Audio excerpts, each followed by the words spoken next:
बिस्मिल्लाहिर्रहमानिर्रहीम जी, अस्सलाम वालेकुम। मैं हूं आपका मेज़बान मलिक अली नाज़रीन। इस वक्त हम लोग मौजूद हैं मेजर साद बिन ज़ुबैर के घर, जो कि हाल ही में रमज़ान में उनकी शहादत हुई बलूचिस्तान में। और अभी उनके वालिद साहब से भी मुलाकात हुई, उनकी वालदा साहबा से भी मुलाकात हुई। और मेरा क्योंकि अपना दिल था मैं यहाँ पे आऊँ, साद भाई के घर आऊँ, उनके घर वालों से मुलाकात करूँ। और अभी मेरे साथ मौजूद हैं सैफ भाई, जो कि साद भाई के कज़न भी हैं, बचपन इकट्ठा गुजरा। और इस पूरे इलाके के जितने लोग हैं वो साद भाई को बिल्कुल भाइयों की तरह जानते हैं। तो सैफ भाई के साथ बहुत अच्छा उनका टाइम गुजरा है, और बहुत बचपन से लेकर जवानी तक, और फिर जब भी छुट्टी आते थे तो इनके साथ काफ़ी गपशप रहती थी। तो सैफ भाई से ही जानते हैं कि साद भाई किस तबीयत के मालिक थे, क्योंकि घर में माँ बाप के साथ बंदा थोड़ा सा जो है ना वो बिल्कुल फॉर्मल रहता है, लेकिन जब अपने दोस्तों के साथ, अपने कज़नों के साथ, अपने भाइयों के साथ, अपनी बहनों के साथ, अपने इलाके के लोगों के साथ जब होता है तो उसकी थोड़ी सी एक फ़नी नेचर भी होती है, बहुत सारी चीज़ें भी होती हैं। तो सैफ भाई बहुत शुक्रिया। सबसे पहले तो हम आप लोगों को मुबारकबाद देते हैं कि आपका एक भाई जो है वो हमारे पूरी दुनिया में शहादत के रुतबे पर फायज़ हुआ है, और हम सब लोगों को फ़ख्र है। साद भाई के हवाले से थोड़ा सा बताइएगा कि बचपन से लेकर अब तक वो कैसे थे और किस तरह से आपके साथ चलते थे। बहुत शुक्रिया अली भाई। मेजर साद बिन ज़ुबैर शहीद, हम एक ही घर में पैदा हुए और बचपन से लेके हम इकट्ठे पले बड़े। हम क्लास फेलोज भी थे और हम कॉलेज फेलो, स्कूल फेलो रहे। उसके बाद हमारे जितने भी स्कूल फेलोज या कॉलेज के जितने भी फ्रेंड्स थे, हमारे म्यूचुअल फ्रेंड्स थे, वो FSC के बाद साथ चला गया। ठीक क्या बोले? FSC के बाद साथ आर्मी ज्वाइन कर ली उसने, और उसके बाद फिर जब भी आता था तो हमसे मुलाकात होती थी। उसकी छुट्टी पे आता था या उधर डेली हमारी मैसेजेस पे तो डेली बात होती थी। खैर, तो मैं ये कहूँगा कि बचपन से लेके आज तक जितना मैं साथ को जानता हूँ, मैंने कभी ज़िंदगी में उसको कभी किसी नेगेटिव एक्टिविटी में नहीं देखा, और कभी कोई नेगेटिव आइडिया उसने या नेगेटिव बात कभी उसने नहीं की। हमेशा दोस्तों को जोड़ने वाला, रिश्तेदारों को जोड़ने वाला, इंतहाई हमदर्द। और यानी एक तो होता है कि बाहर से हमदर्दी, और एक होता है कि इंसान अपना जो दिल से हमदर्द होता है, मतलब दूसरे का दर्द फील करने वाली शख्सियत थी वो। और अल्लाह ताला ने उसे एक इंतहाई अजीम मुकाम दिया अल्लाह ने उसे।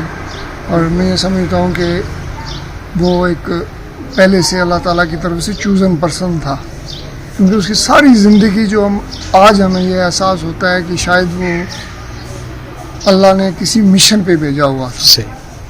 और वो जब हमसे जुदा हुआ तो यकीन करें कि मतलब हमारी फैमिली तो खैर एक दुख में है ही, लेकिन पूरी आज़ाद कश्मीर से दूर दराज से लोग आए जिन्होंने सिर्फ उसकी पिक्चर्स देखी या उसकी कोई इंटरव्यूज़ देखे या उसकी कोई परेड देखी। वो लोग दूर दराज से आए हमारे पास। तो मैं अल्लाह ताला का शुक्र भी अदा करता हूँ कि अल्लाह ने उसे एक अजीम मर्तबा अता किया, और जिस शान से वो इस दुनिया से गया, मैं ये समझता हूँ कि आज़ाद कश्मीर की तारीख़ में मैंने कम से कम कभी कोई ऐसा जनाजा नहीं देखा, ऐसा कोई शहीद भी। अल्लाह ने उसे बहुत अजीम मुकाम दिया। बिल्कुल। अच्छा सैफ भाई, जब शहादत की खबर आपके कानों में पहुंची, क्योंकि आप बचपन से एक ऐसा भाई, एक दोस्त, एक लाइक कह लें कि हर पल साथ रहने वाला बंदा, तो जब आपने खबर सुनी तो उस वक्त कहाँ पे थे आप, और फीलिंग्स क्या थी जब आपको ये पता चला? अली भाई, गुजारिश ही है कि पिछले 2 या 3 माह से, उसकी शहादत से 2-3 माह पहले से ही मुझे अक्सर रात को उसके बारे में इस तरह के ख्यालात आते रहते थे। और जब भी कोई हादसा होता, जब भी कोई शहादत की खबर सुनता, तो मैं ज़रूर उससे मैसेज करके, उससे कांटेक्ट करके उससे पूछता था, क्योंकि मुझे पता था कि है एक हार्ड एरिया में है आजकल। तो मेरी जब भी उससे मुलाकात होती थी तो मैं उससे ये ज़रूर पूछता था कि आपका कितना टेन्योर यहाँ पे रह गया है। तो जब मुझे ये इत्तला मिली, अफ्तारी से टाइम काफ़ी पहले का टाइम था, तो मैं मस्जिद में था और वहाँ पे एक अफ्तारी का प्रोग्राम चल रहा था। तो मुझे कॉल आई है कि इस तरह की ये खबर है कि साद ज़ख्मी हो चुका है। जब मैंने ये खबर सुनी तो मैं समझ गया कि साथ ज़ख्मी नहीं हो सकता, क्योंकि मैं अक्सर उसे ये बात कहा करता था कि तुम अल्लाह के बड़े पसंदीदा शख्स हो और तुम बचने वाले नहीं हो, क्योंकि एक बंदा खुद भी फील कर लेता है। तो क्योंकि मैंने पीछे 2-4 माह में इस तरह के ख्वाब भी देखे थे और मैंने उससे डिस्कस भी किया था, तो वो मुझे बड़ा हौसला देता था कि मैं बिल्कुल ठीक हूँ।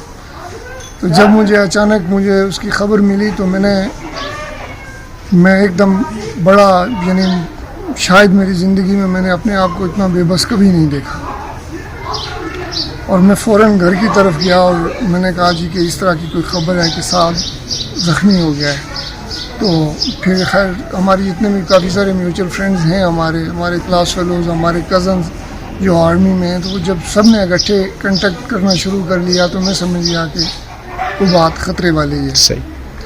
तो हालांकि मुझे इसके सीनियर्स के कॉल्स मैसेजेस मैंने उनसे कांटेक्ट कर लिया, लेकिन जब उन्होंने मुझे स्टेप बाय स्टेप बताया ग्रेजुअली कि ये पहले उन्होंने कहा जी कि ज़ख्मी है, फिर जब उन्होंने कहा जी कि इसकी जो इंजरीज़ हैं वो स्वेयर हैं, तो जब उन्होंने ये बात कही तो फिर मेरे पास कहीं से इतलात आना शुरू हो गई। तो फिर मैंने उनको कहा जी कि आप मुझे क्लियर बताएं कि क्या बात है।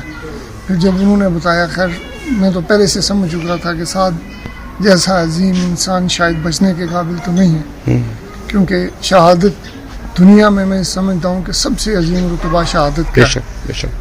अच्छा सैफ भाई, साद भाई का आखिर में जो पैगाम बचपन से आप उनको देखते आ रहे हैं, आप क्या समझते हैं वो लोगों को क्या मैसेज दे कर गए हैं, वो पैगाम हमें बता दें। साद इंतहाई खुददार आदमी था, इंतहाई खुददार, और मैं ये समझता हूँ कि हमदर्द इंसान था, और एक दूसरे को जोड़ने वाला, मतलब रिश्तेदारों को कहीं भी अगर हम इवन के हम ज़ाहिर पहले बड़े इकट्ठे दोस्त यार भी थे, हम बड़े राजदार भी थे, तो मैं उससे अगर कोई सख्त बात भी कर जाता था तो वो आगे खामोश हो जाता। तो मैं ये समझता हूँ कि इंतहाई मुअद्दब आदमी था साथ। तो मैं ये समझता हूँ कि उसका यही मैसेज है कि इंसान हमेशा दूसरों को जोड़ना चाहिए। बिल्कुल। जो तोड़े उसके साथ भी जोड़ता था, और मैंने ये बात उसमें ये क्वालिटी मैंने देखी कि जो उसके साथ तोड़ता था वो उसके साथ भी जोड़ के रखता था। बिल्कुल ऐसे ही है सैफ भाई, नो डाउट कि शहीद जो होते हैं वो हमारे लिए फ़ख्र का बायस हैं, और ऑब्वियसली आप तो उनके कज़न हैं, भाई हैं उनके, तो हमारी तरफ से भी आप लोगों को मुबारकबाद, और अल्लाह ताला ने आपको इस चीज़ के लिए चुना है, इस रुतबे के लिए चुना है। तो नाज़रीन, साद भाई का जो मैसेज सैफ भाई ने अभी बताया है वो यही है कि तोड़ने से कुछ नहीं होता, जोड़ के रखें, और इस जोड़ने के ही चक्कर में उनकी शहादत हुई है। खैर ये एक लंबी डिबेट है कि वहाँ पे क्या चला, किस तरह चला। साद भाई के हवाले से जो कुछ इन्होंने बताया, उम्मीद करता हूँ आप लोगों ने सुना, और वो बातें जो शायद अभी तक आपको नहीं पता थी तो आप लोगों को हमने बताई। शोहदा हमारे माथे का झूमर हैं, चाहे वो किसी भी तर्ज के शोहदा हों, चाहे वो कहीं पे भी शहीद हुए हों, वो हमारे माथे का झूमर, और इस वक्त बलोचिस्तान के हालात आपके सामने हैं। खैर साहब भाई का बहुत शुक्रिया, अंकल का बहुत शुक्रिया, आंटी का बहुत शुक्रिया जिन्होंने हमें वक्त किया, और हमारे लिए फ़ख्र की बात है कि हम आज इनके साथ हैं। तो इंशाल्लाह हाजिर होंगे फिर एक नए ब्लॉग के साथ। अब तक के लिए इतना ही। अपने मेज़बान मालिक अली रज़ा को देंगे इजाज़त। पाकिस्तान जिंदाबाद, कश्मीर पाइंदाबाद।